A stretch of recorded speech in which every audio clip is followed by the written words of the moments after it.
Good morning guys. Ito ang ano natin guys, medyo topic natin ngayon guys. Nakita nyo ba to guys kung ano ito? Ito guys ipapaliwanag ko sa inyo. Makita nagtataka kayo, daming zero guys ano?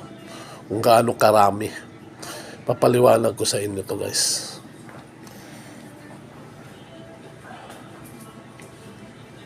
So guys, ako sumusulat, magtataka kayo guys, bakit ako sumusulat nito? Ito, kayo itatapik ko ito. Si, kahit nag-aaral tayo ng mathematics, marami pa rin mga tao na hindi gaano pamilya kung gaano karami yung mga pinag-usapan ngayong billion. Ito guys, step by step to guys, kahit kayo, malalaman nyo ito. Magbilang tayo ngayon guys, umpisa. Pag magbilang kayo ang isa, piso yan guys. Ito piso. Pag dalawang numero na guys, 10 piso yan. Sa piso tayo magbabase. Pag tatlo guys, 100 na guys, 100. Pag apat, 1,000. Pang lima, 10,000. Pang anim, sulat ka ng 6 na numero, ibig sabihin 100 siya, 100,000. Pag 7 na guys, kahit anong numero isusulat mo, basta pag 7 na digits ang pag-usapan natin. 7 piraso. Ibig sabihin na guys, 1 million guys. Pag 8 na guys, 10 million guys. Pag siyam na guys, 100 million guys. Ito mathematics mo na ito. Pag pang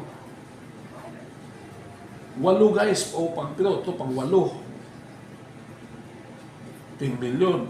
Pag natin na siyam, 100 million na guys. Yan ang pinakabasihan.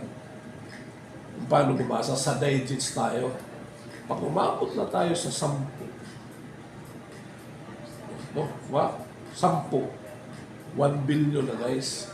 1 billion guys, nandyan na ngayon ang nakawan guys. Kasi hindi na sila kontento sa billion. Pagdating sa 11 guys, ito na. 10 billion na yan. Pagdating sa 12 guys, 100 billion. So, tayo ngayon dahil nasa nasa number 13 na tayo ngayon. 13. Ito na ngayon yung budget ng Pilipinas. Nasa trillion na guys. Nasa trillion na ang budget ngayon ng Pilipinas. So alam nyo na guys, kung nasa na tayo ngayon, budget ng Pilipinas. Number 13. Number 13. Number 13 na tayo ngayon. Ang budget sa Pilipinas nasa number 13. Malapit na tayo umabot sa number 14 guys. Number 13 tayo ngayon ha. Pag tinanong kayo kung anong digits ang budget sa Pilipinas, number 13. Yan lang muna tayo na guys. Sa susunod na naman. Thank you guys.